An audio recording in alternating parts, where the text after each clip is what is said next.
The uncomfortable truth many married people ignore, according to a loneliness expert.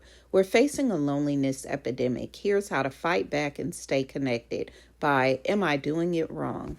Just in case you need another thing to worry about in 2025, there's growing evidence that people all around the world are feeling increasingly more lonely.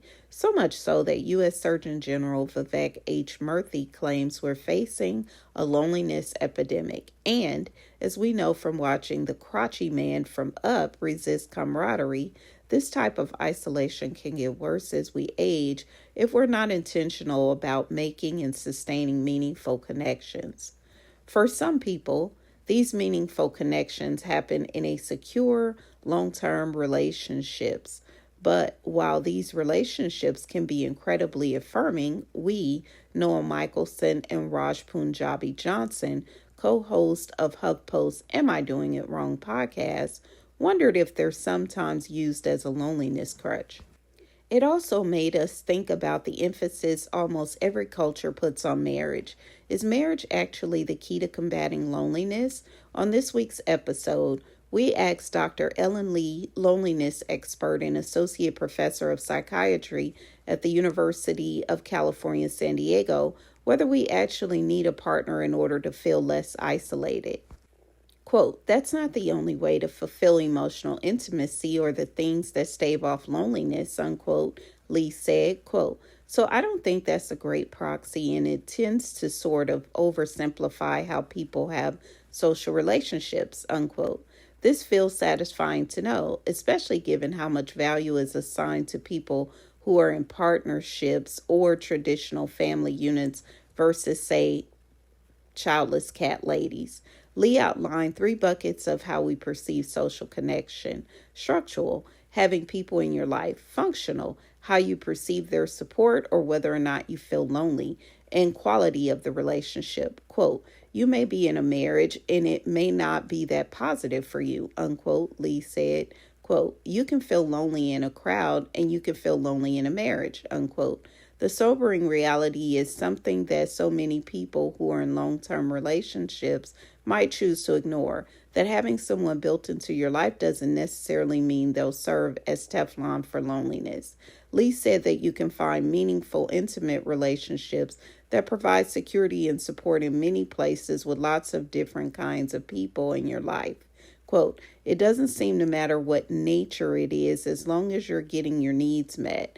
That's kind of the most important part of social functioning, unquote, she said. Long story short, marriage is wonderful if you're genuinely meeting each other's needs, but it's not necessarily going to provide armor against loneliness. So, how do we feel more connected outside of a partner relationship? Lee said that the quantity and quality of our connections is important. While having intimate relationships and strong friendships will help combat loneliness, tiny interactions with people you meet in the world can also feed our social needs. Quote, we sort of disregard these sort of very weak social ties, like the acquaintance you see when you're dropping off your kid at school, or like, the person who opens the door for you at Starbucks and you say, thank you, unquote. She said, quote, all minuscule social interactions can actually be pretty meaningful. These little sort of interactions, these little pieces of being part of this larger humanity is really important, actually, unquote. Lee also emphasized how crucial it is to maintain and nurture existing relationships, including scheduling time with the people you care about. Quote, I think scheduling hangouts is actually showing how much of a priority you are making it, unquote, she said. Quote, leaving it to chance is great, except some people are so busy and so occupied, you have to do things to make sure people have time for each other, unquote. Michelson agreed, quote, I schedule a lot of my friendships now, unquote, he revealed, quote, I have standing drinks with some friends every Friday night, and I look forward to that. But just having a busy, active life with work and everything else, if you don't make those, they almost feel like appointments. But I think they're so important, unquote. Quote, I don't want to have to schedule all my friendships, unquote. He added, quote, I want some of it to be organic and just sort of happen.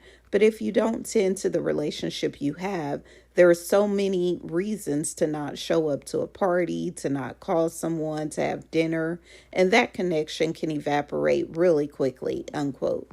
We also talked about the physical effects of loneliness, what a loneliness epidemic actually looks like, and whether social media is helping or hurting us. Original HuffPost story linked in the description below.